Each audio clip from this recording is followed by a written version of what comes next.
iki kişi arasında cinselliği tasvir eden seramik şişeler. Kuzey sahile ait gümüşten yapılmış metal gömlek. Şuraya bakar mısınız ne kadar büyük olduğunu böyle gözükebilirsiniz. Hayvan figürleri. Hamilelik ve doğuma ait seramikler. Herkese yeni bir videodan selamlar, sevgiler dostlar. YouTube kanalıma hoş geldiniz. Bugün sizlerle birlikte Peru'nun tarihini, kültürünü daha yakından tanımak için Museo de Larca'ya gidiyoruz. Eğer hazırsanız videoya geçelim. Bu harika yeri hep birlikte keşfedelim.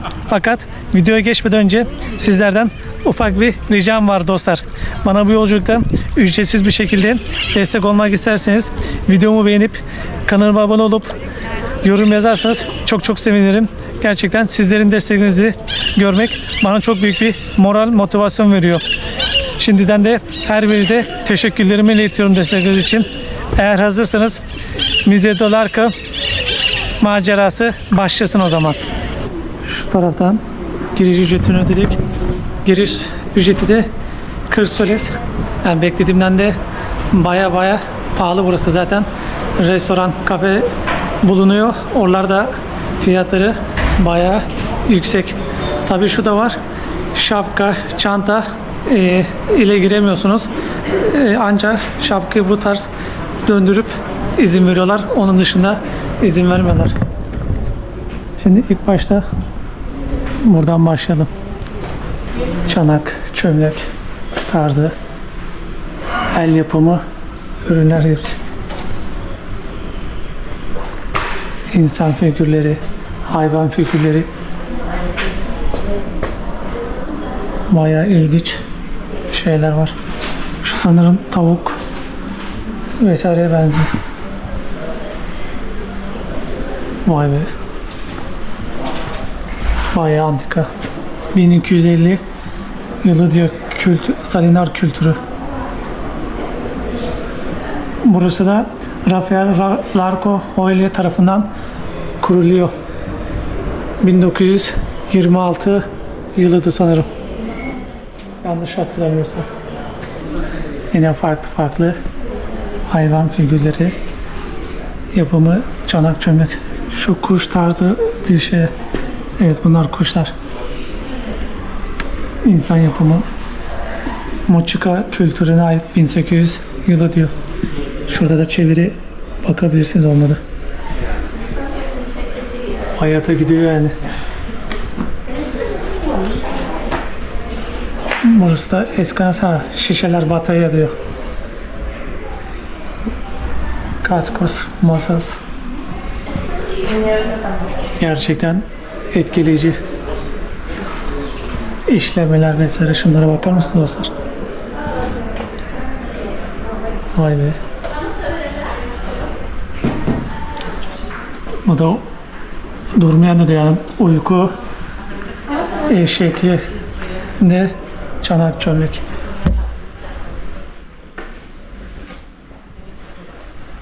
Burası da askeri çanak çömleklerin bulunduğu yerler. Militer istiyor. Burası neymiş? Castigos. Onun ismi öncesini şu an hatırlayamadım. Bayağı da iyi. Olmadı siz çeviri yapabilirsiniz. Şöyle göstereyim yakın. Bayağı da gidiyor yani dostlar böyle.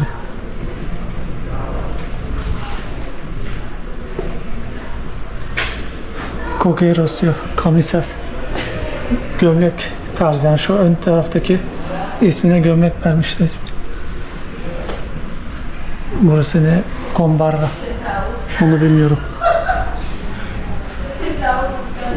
Şu işçiliğe bakar mısınız dostlar?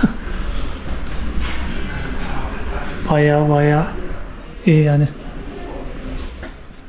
Mochica kültürüne ait dostlar. Şu İnkalara benziyor.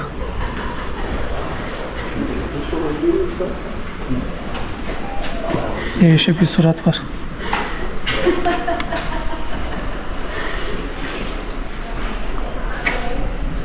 Enteresan çizimler. Hepsi de orijinal tabi. Burası da milattan 2000'li yıllardan kalan Moche, Nazca kültürüne ait seramikler bulunuyor. Özellikle de detaylı işlenmiş seramik portre başları ve erotik seramik koleksiyonları da bulunuyor. Yani bunlar dediğim gibi bayağı detaylı, özenle işlenmiş seramikler dostlar.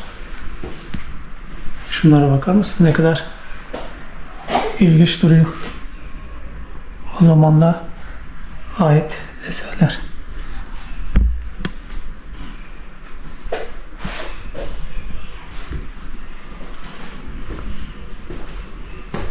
Peru'nun ilk dinleri.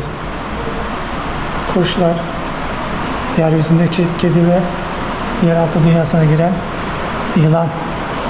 Peru'nun en eski 3 kutsal hayvanı diyor. Resimleri de bunlar. Şöyle göstereyim size de. Burada da değişik bir seramik var. Çevirisine bakalım. El Felifino Antropoforma biçimlendirici çağ diyor. Oluşum çağı. Burada da farklı var. Buna da bakalım. Virik kültürü. Milattan önce 1250 yıllara ait. Burada da değişik bir sanat eseri var.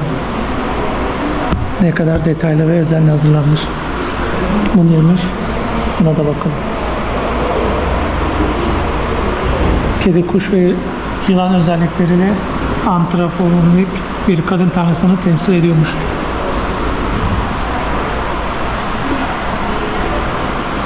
Aynen öyle. Salinar diyor.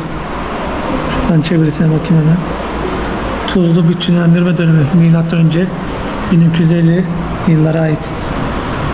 1941 yılında La Libertad'ın Chicama bölgesinde Rafael Larco Hoyle tarafından keşfedilen bir kültür. Şurada tarih var dostlar. Bu da enteresan bir heykel. Vicus kültürü diyor sanırım, bakalım demiş. Milattan önce yine 1200.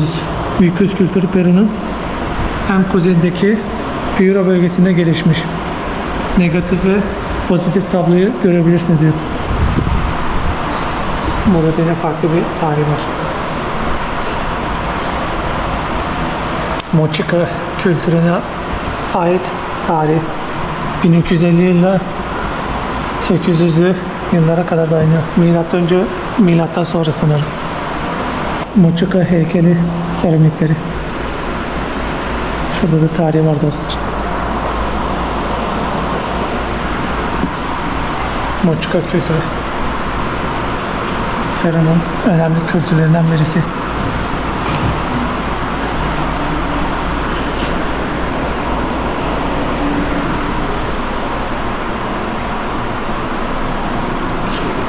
Nasıl bir işlemi bu ya? Şuraya bakar mısınız? Yine Mochica diyor. Kabeza. 2 tane baş diyor. Peru'nun antik sanat tarihi sanırım bu da. Karanlık olduğu için pek gözükmüyor Mochica sanatları. Şu işlemeliğe bakar mısınız? Vay be. Bu neymiş? Mochica diyor, hemen çevirden bakayım dostlar. Alpay Mochica'nın mücadeleleri büyüme dönemiymiş. Mitolojik bir anlatımı temsil ediyor bu.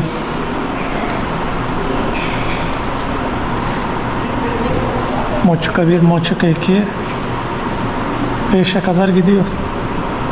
İnka dönemine ait seramikler bunlarda. İnka seramiklerin karakteristik formlarından biri Urfa ve Arbol'muş. Yine şurada çevirisi var.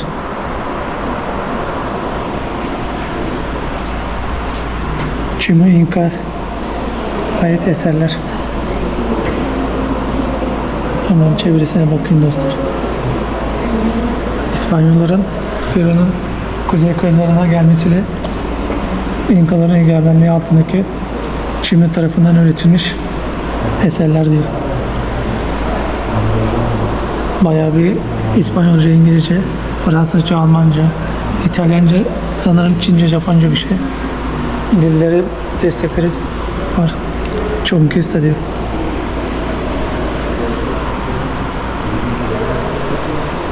Vay. Ne kadar ilginç bir eser. Lima Nevere diyor dostlar. Olmadı. Çeviriden bakayım hemen. Orta sahilde üretilen Lima Nevara seramikleri kuzey ve güney kültürü geleneklerine özellikleri bulunuyormuş. Huari Central diyor. Bunun da çevirisine bakayım.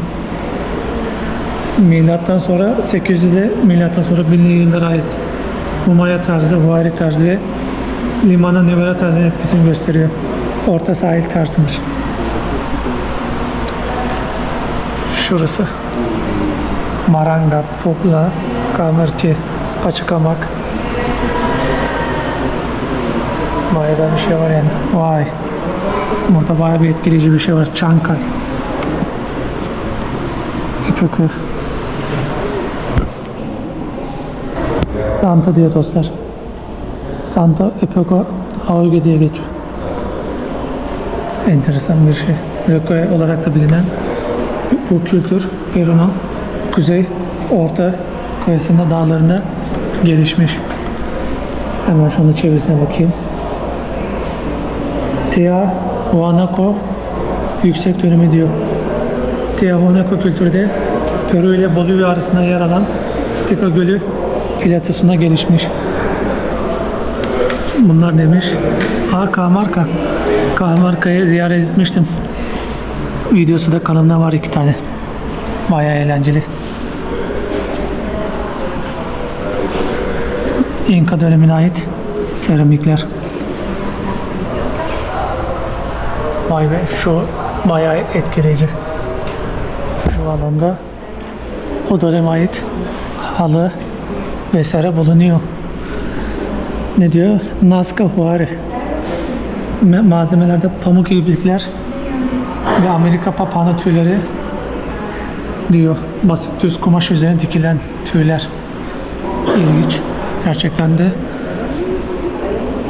orijinal hepsi. Şurada farklı bir şey var. Ne diyor? Montanya diyor. Tablo. Burada da farklı halı tarzı mı artık iplik tarzı bir şey var. Mochicahuari kültürüne ait kumaşlar. Düz kumaş üzerine pamuk iplikle yapılmış bir eser. Tapis çubuğuna ait bu da. Yine tamamı pamuktan yapılmış kumaş. Sanırım hepsi de öyle. Antik Peru diyor.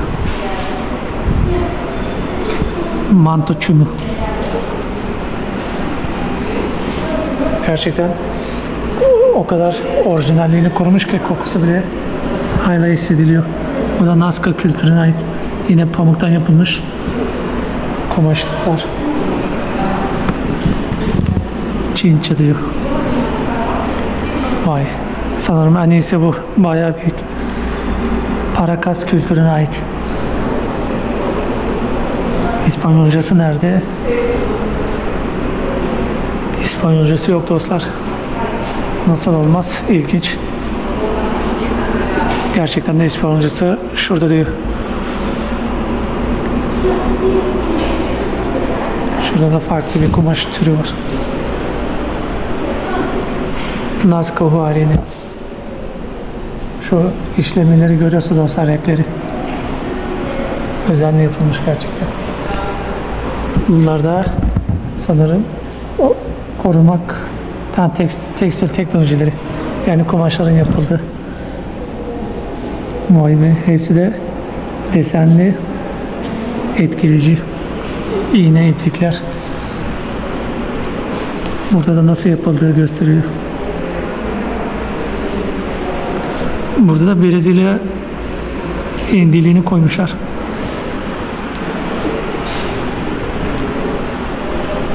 Bayağı iyi. Burası neymiş? Nazca Guarini. Vay be. Tabi yine pamuktan yapılmış. Moçuka kültürüne ait savaşçılar.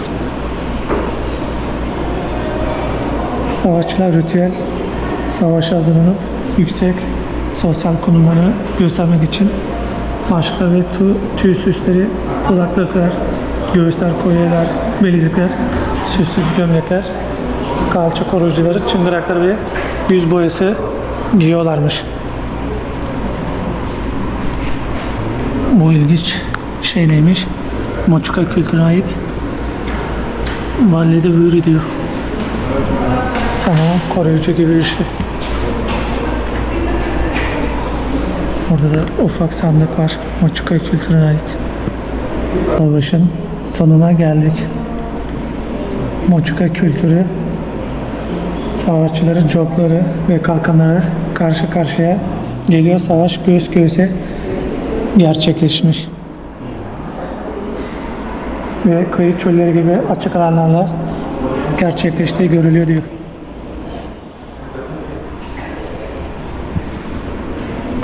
Ne kadar ilginç.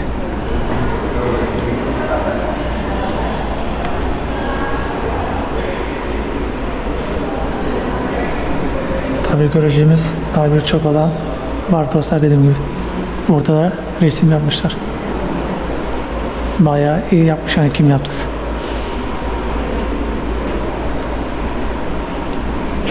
Bunlar ne yazmıyor.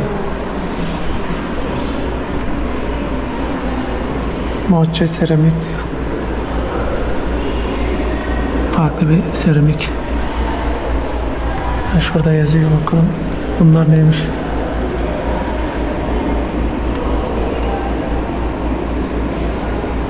Moçuka tanrıların başını kesme dönemi. 1800'lü yıllara dayanıyor. Moçuka sanatında tanrılar kendi aralarında veya diğer doğaüstü varlıklarla veya insanlarla savaşırken temsil edilir diyor. Burada da ilginç bir şey var. Şimdi şuraya bakalım. Karanlık. Işığa izin vermiyorlar. Belki kötü çıkabilir ama size de göstermek istiyorum. Bu da tören KSV kase diyor. Plata. Gümüş yani. Gümüş altıdan yapılmış. Kaseler sanırım. Kopas. Burada da bardaklar var. İlginç. Sanırım alkol içtikleri veya su tarzı bir şeyler onların barındırıyor. Burada da şişeler var. Botaya, seramik. Materyalde gümüş yine. Tabi dediğim gibi orijinal. Burada da ne varmış? Kopa. Enteresan bir şarap tarzı bardak yani. Vazo tarzı da diyebiliriz. Tahtadan yapılmış. Koç perle diyor. Anlamadım dostlar. İlginç. Burada da vazolar var. Tabi gümüşten yapılmış sanırım, evet. Bunlar da gümüşten yapılmış seramikler. Çimü kültürüne ait. Vay, şuna bakar mısınız? Bu da gümüşten yapılmış. Tason diyor. Çimü kültürü. Burada da vazolar var. Altın, plata, gümüş, bakır tabi. Bu da kuzey sahiline ait gümüşten yapılmış metal gömlek. Bayağı ilginç. Yine şurada İngilizce, Fransızca vesaire çeviriler var dostlar.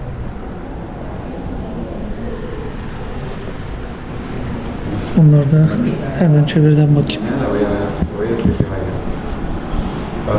Çimü kültürüne ait minyatür cenaze ürünleriymiş.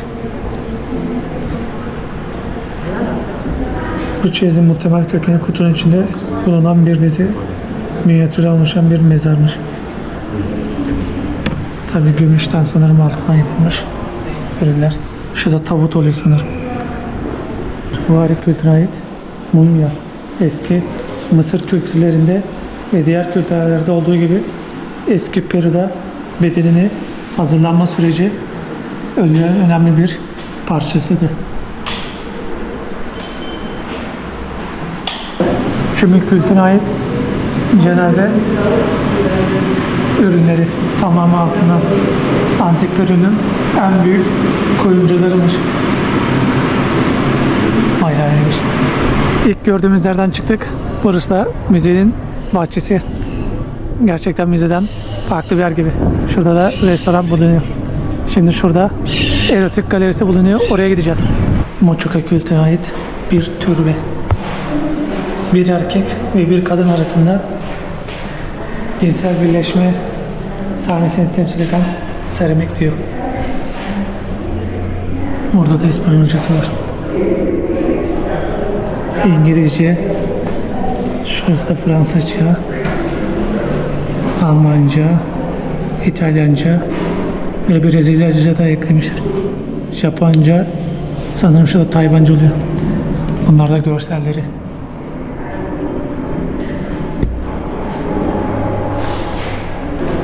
Bu da penisi temsil eden taş yapı. İlginç bir kültür. Ereksiyon halinde. Kadın vücutları var. Antik Peru'nun sanatçıları. İnsan vücudu. Ayrıntılı bir şekilde resmetmiş. Kuzey kıyısındaki kültürün erken dönem sanatında erkekler ve kadınlar tuhaf bir şekilde tasvir ediliyormuş ve yalnızca çıplak vücut üzerindeki cinsel organların ayrıntılı tasvirleriyle birbirlerini ayırt edebiliyorlarmış dostlar. İki kişi arasında cinselliği tasvir eden seramik şişeler. Öyle devam ediyor.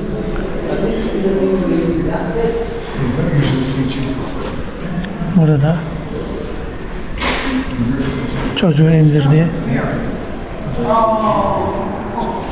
seramikler bulunuyor. Burada da tablosu var.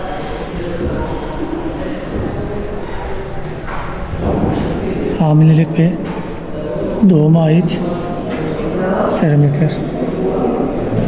Üreme olmayan cinsel birleşim seramikleri.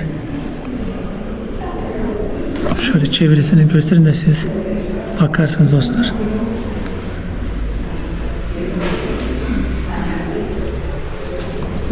Yine farklı seramikler. Kadın bebeği emzirirken bile çiftleştiğini temsil ediyor. Burada da çevresi var. Gerçi pek gözükmüyor ama. Yine farklı seramikler. Tabi bunlar hayvan figürleri. Aynen hayvan çiftleşmeleri. İlginç bir ritüeli ev sahipliği yapan seramik var dostlar. Antik Peru'da oral seks sahneleri toprağın verimliliğini artırmaya amaçlayan ritüellerle ilgiliymiş diyor. Paça antik Peru'da su kültürü ve doğurganlıkla ilişkilenen törensel bir kapı da dostlar. Bir videonun daha sonuna gelmiş bulunuyoruz. Bugün Peru'nun antik medeniyete ait eşsiz eserleri hep birlikte keşfettik. Peru'nun zengin kültürü hakkında sizlere yeni bir perspektif kazandırmıştır umuyorum ki bu video. Eğer Lima'ya gelecekseniz veya da Lima'dasınız, burayı ziyaret etmenizi kesinlikle tavsiye ediyorum. Gerçekten harika bir deneyim sunuyor burası. Eğer videoda hoşunuza gittiyse bana bu yolculukta destek olmak isterseniz ücretsiz bir şekilde videomu beğenip kanalıma abone olup ayrıca videoyla ilgili de düşüncelerinizi benimle paylaşırsanız çok sevinirim. Bu yolculuklarda sizlerin desteklerinizi görmek bana çok büyük bir moral, motivasyon veriyor dostlar. Ayrıca sizlerle birlikte Latin Amerika'da keşfedip göreceğimiz daha çok yerler var. Şimdiden de her birinize teşekkürlerimi iletiyorum destekler için. Bir sonraki macera videosunda da görüşmek üzere. Kendinize iyi bakın. Sağlıcakla kalın.